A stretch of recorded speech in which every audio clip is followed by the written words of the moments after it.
Okay, we got to start. Break time, and in 5 minutes I'm going to be right back up there, and you're welcome to, for a few minutes, to come look around here, and I'm going to go wash my hands. Well, they are observing. Exactly.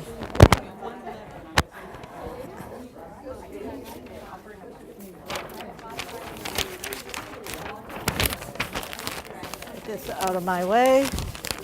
No distractions. Okay. You know what?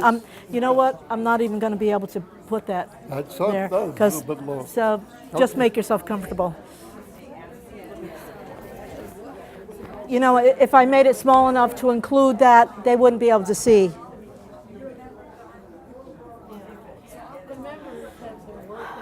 Okay, everybody, let's get our seats, and I'm going to continue on. Okay. Those lights are on. Okay, now I'm going to start a little refinement. I can see Stan's ear right here. And now I'm going to start to commit to the shape of his face. I think I have it mapped out okay. Yeah, I have it mapped out okay. I'll start committing. I'll commit to the shape of his face.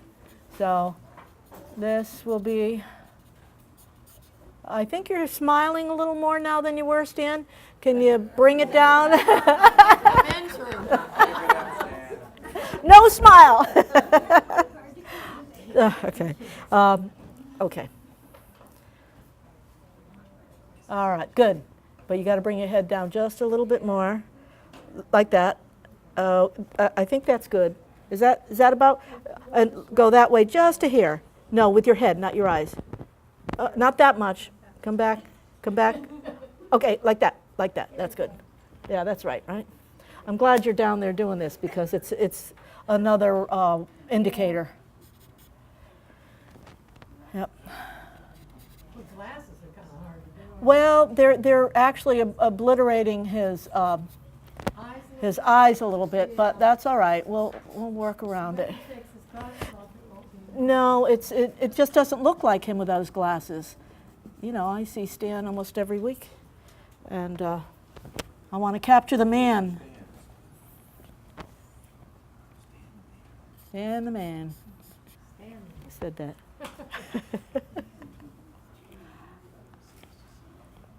See, the shape of the glasses is important because now you have something rigid that you have to convey the perspective on. So you can't make this up. The glasses have to be exactly alike, with one being farther away and just slightly smaller, perhaps.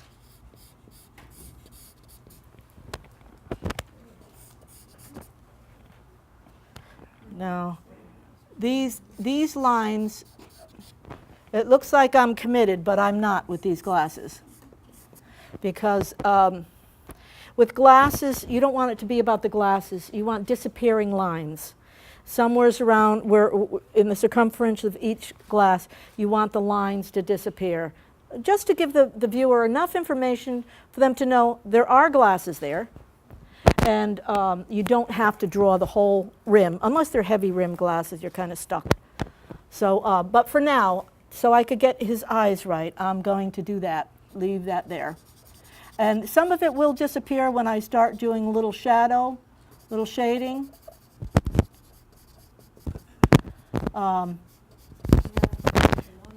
There is a lot of shading, but remember, this is the middle ground, so you don't have to do that color. You just have to do the shadows and the highlights. And if you do too much shadow and too much highlight, that really does not look real. So you have to be very careful not to go overboard with your highlights. I could probably show you one that I went overboard over here. I believe, yeah, right here. I went overboard.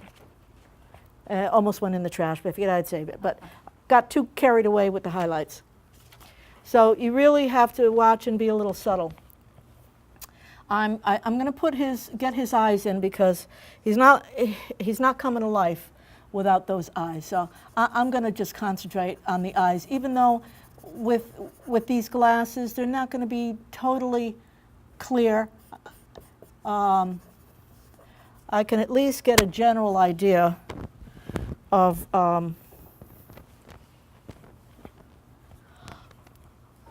getting his eyes in place, so I can start getting excited about this portrait.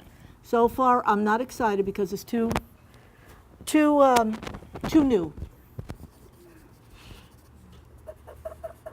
So I'm just going to try to get the eye done so that I can get my mojo going and start getting excited. Now these eyes are a little bigger than Stan's, so I might have to bring them down eventually. But when you're doing portraits freehand like this, it's all about correcting and adjusting and stepping back. Yeah, that eye is too big. That won't work. I'm going to bring that eye right down as much as I can. Sometimes it's not that easy to erase the charcoal. The vine charcoal is, but this charcoal isn't, pencil with the binder and all, isn't quite as easy. I'm using my fingers.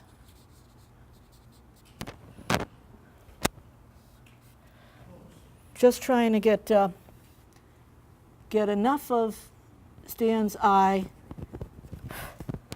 so that we can get a bit of a likeness.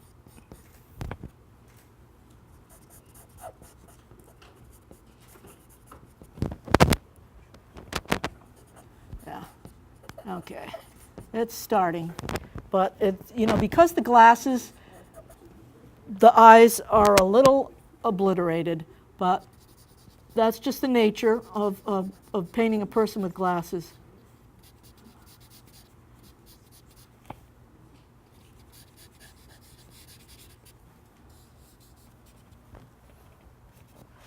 And now the other dark area for now is under the nose.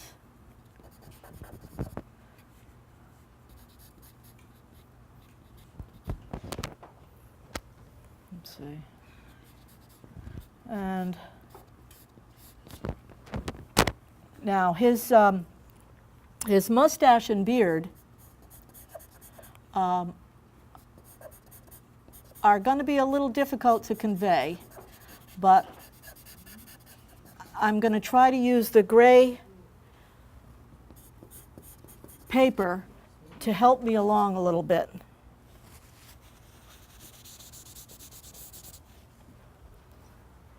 And I need to get some of his mustache and beard in before I go any farther, because I'm getting a little lost, and which happens frequently.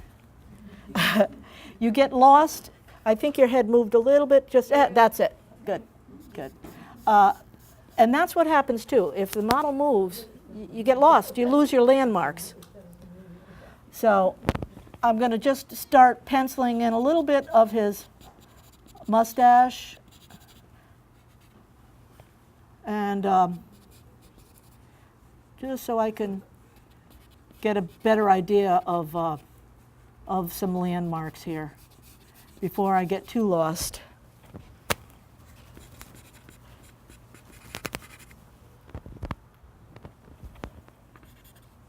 Now, this nostril here is going to give me trouble, I could tell. I'm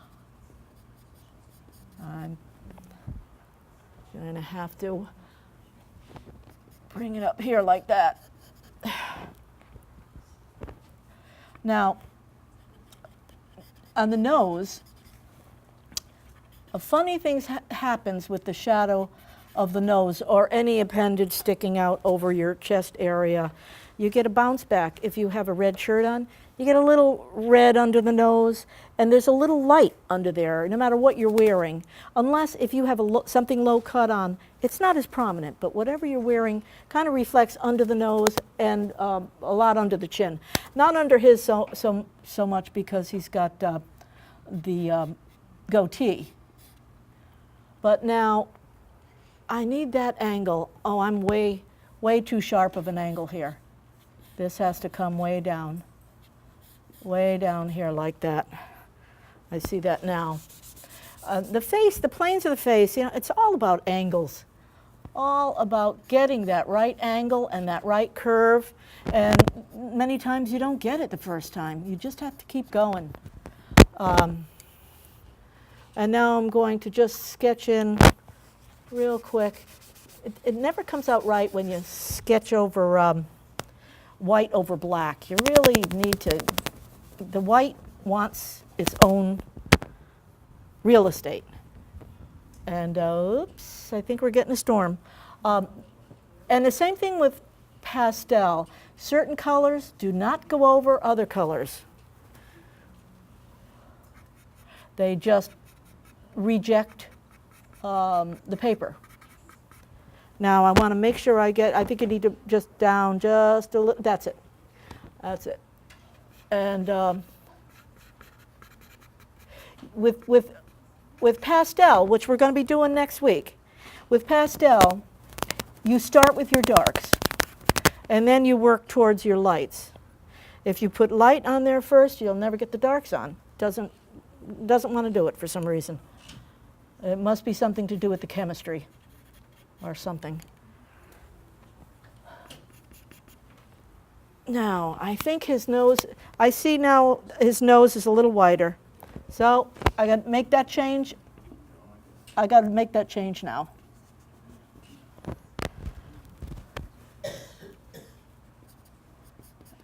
Little wider on the nose. Sorry, Stan. I had to make your nose a little bigger. And there's a little bit of, and I'm getting anxious because I want to see some highlights. So I can't wait. I've got to do the white, and I'll probably be sorry later because I'll get the white dirty. But I had to do that. I get carried away and excited, and I just got to get it done. And I also have to get that darn light at the bottom of his eye. I got to get that done because that's bothering me. You know, when you're having fun, it's not like a job. It's almost a job if somebody pays you for it. But when you're having fun, and as far as being an artist, you have to keep your inspiration up throughout the whole thing, or it's going to be another one, you know, behind a bureau or under a bed that isn't finished. So if you're getting bored doing one thing and your excitement is waning, go to another part of it. Well, if you want to do the light of the eye, do the light of the eye. And you know, if you're putting the cart before the horse, you can correct it later. But the important thing is stay excited. You know, I started a painting class. I didn't start it. I went to it in the Park Rec department years ago when I was about 30. I always had talent. I could always draw people's faces. But the teacher I had discouraged me. She made me feel like the work was useless, and she just discouraged me so much, I didn't pick up another brush until for 30 years later. And I missed all those years just because somebody didn't have enough, didn't know how to teach, didn't know how to inspire, didn't know how to encourage me. You know, if I just needed a little more encouragement, and I could have been a contender. But anyways, but you know, now I have it for my retirement, and I'm probably having more fun than most of you here. What did you do in those 30 years? Oh, you want to list all my jobs? Talk about manic. I had a lot of jobs, but mostly secretarial and administrative. Yeah. Well, that's what I put in my class book. That was my high expectations, secretary. You know, it was 1963, and no woman could be a scientist. And Southern. Yeah. And I really loved it. I still love to type, believe it or not. I do. I'm ashamed to say it, but I love to type. And I was clocked at 135 words a minute. So I always got every job I went for. Artists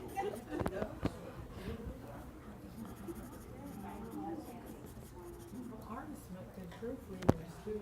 I did that. I was a printer Yeah, they make very good. and a proofreader. Heads up too high. Huh? His head's up too high. Oh, yeah. No. Okay, good, good. Yeah. All right. There. Okay. Oh, we're running out of time, so I'm going to go real fast. This is what happened the last time. I had to go really, really fast to get some things done, and I've got to stop talking. I'm going to do little highlights here and there and just get some of the face mapped out. Oh, another thing is keep a damp rag nearby because it's a dirty craft. And make sure you dry it before you start blending. And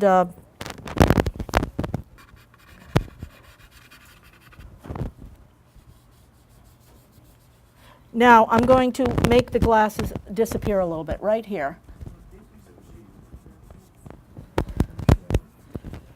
See, it looks a little more natural, not so prominent. And they're a little bit disappeared up here and over here.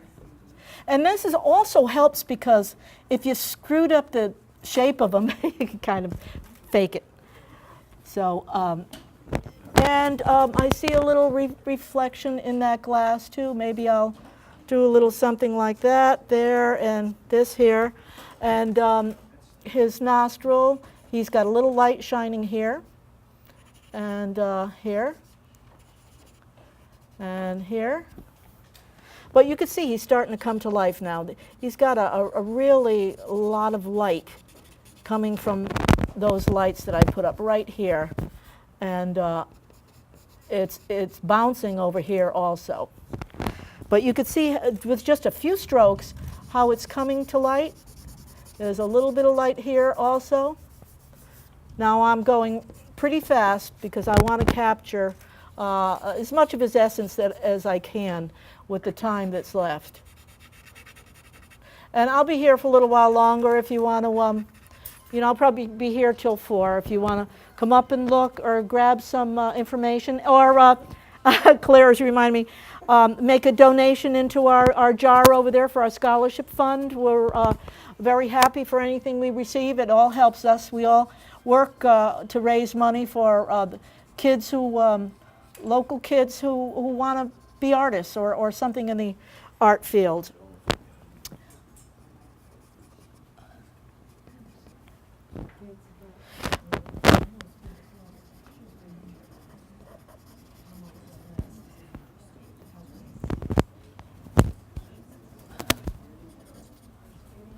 Okay.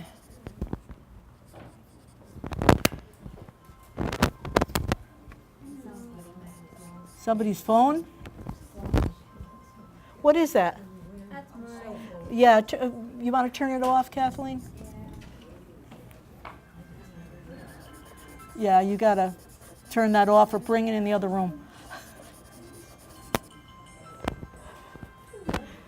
Just bring it in the other room. Yeah. It's a little distracting. Okay. Let's see, where else? Right here. A little bit there.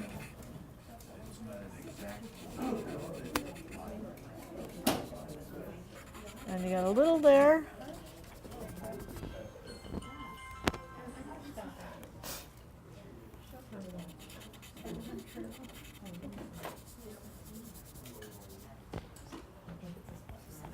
Okay.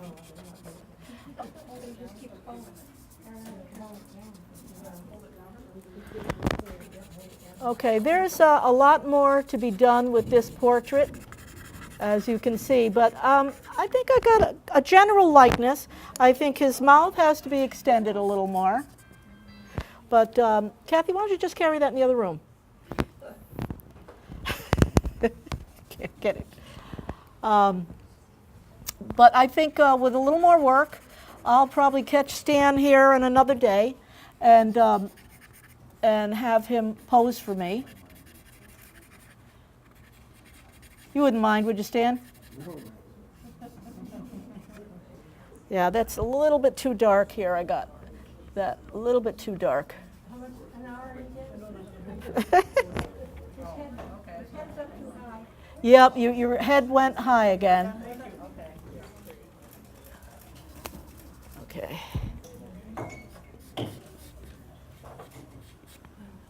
And let's see, you've got some white here, over here.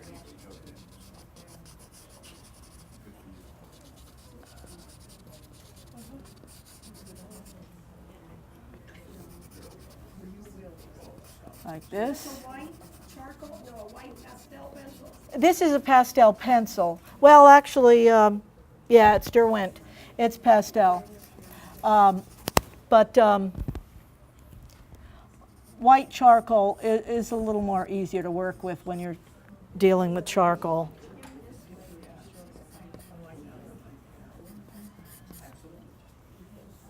And next week, I'm going to show you some of the secrets of pastel painting. The way I start my portraits, you're going to be a little shocked because I don't do it the traditional way. But I've gotten, let me just show you. I just want to get something and show it to you, just to get your interest for next week. Stay there, Stan. I'm not done. My favorite painting of all times that I've done in pastel is this Indian right here. And if you had come up and look close, the colors, every color of the rainbow. There's green, blue, yellow, orange, red, and this was copied from an Edward Curtis photo. They're all sepia prints from the 1890s, and I didn't know it at the time. I just tried to convey color into it, and I happened upon a lot of little tricks that just developed. But and in fact, most of this was done in the hotel when we were on vacation. And pastels, yeah. And yeah, no pastel pencils. In fact, this I do some of my best work on airplanes. I bring the pastel pencils, primaries, not a big case, and I'll do a little one like this. And it's wonderful because you get on the plane, you get your pastels out, and all of a sudden you're there. It's so much fun and it goes so fast. Is that pastel paper too? This actually is the paper that was in the back there, Tropic Art and Frame gave us. And it's a wonderful color. You can do pastel on anything. Most pastelists are charcoal people, like to draw on something with a deeper tooth. But I tried this out and I really liked it. I liked the way it flowed. And a lot of the pastel paper is so flimsy, if you make a wrinkle in it, you've ruined your whole work. This is a matte board, and a lot of my work is on matte board, a lot of pastel work. And I just love the way it's accepting the pastel. So, huh? Do you spray the painting? No, I don't. No, if you spray the painting, it gets a little bit diffused. You know, the binders, it's almost like a binder, the spray fixative. No, this was charcoal. In fact, I did that here in the club in one city.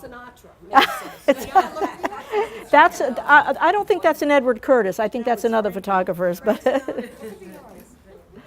so, but anyways, folks, I'm going to work on it a little longer. You're welcome to sit or leave. It's raining pretty bad out there, or go look at the art in the back. I'm going to be here for maybe about 10 more minutes up here. I just want to work a little farther on it. But thank you for coming, and come back again next week and see more. Thank you. Thank you. Could you stay? A few more minutes? I just want to work on it a little bit more. You're getting overtime. Yeah. I see a shadow there I didn't notice. It's right here. Right here, and it's interesting. And I can't convey it, but I'm going to try.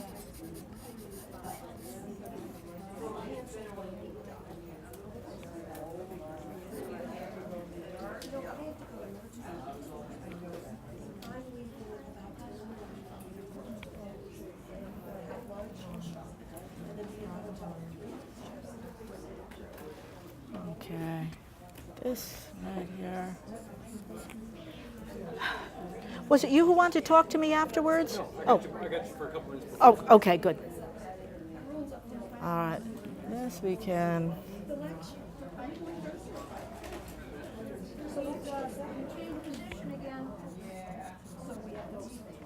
Yeah. Good. Okay.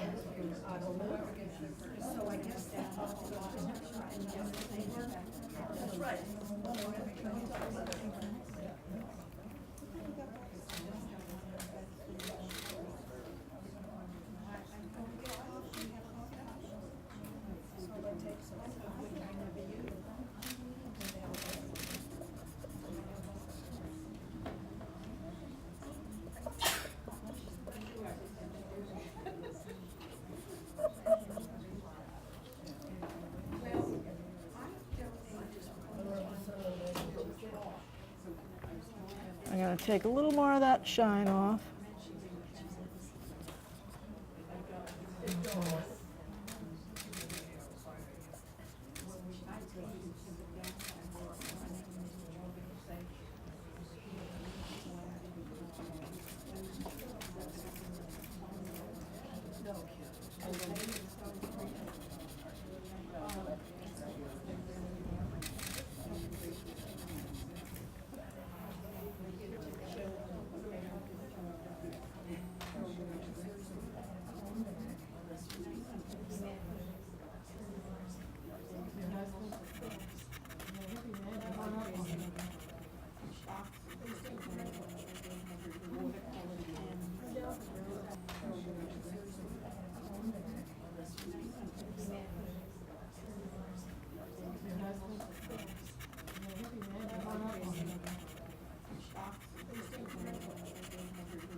Yeah, now, you know, if I didn't have to go, I could do this for another couple hours, refining, because it's at the stage where it's fun.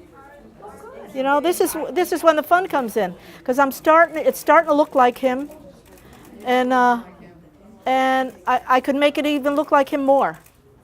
If I spent another 2 hours, it'd be a beautiful, beautiful painting. But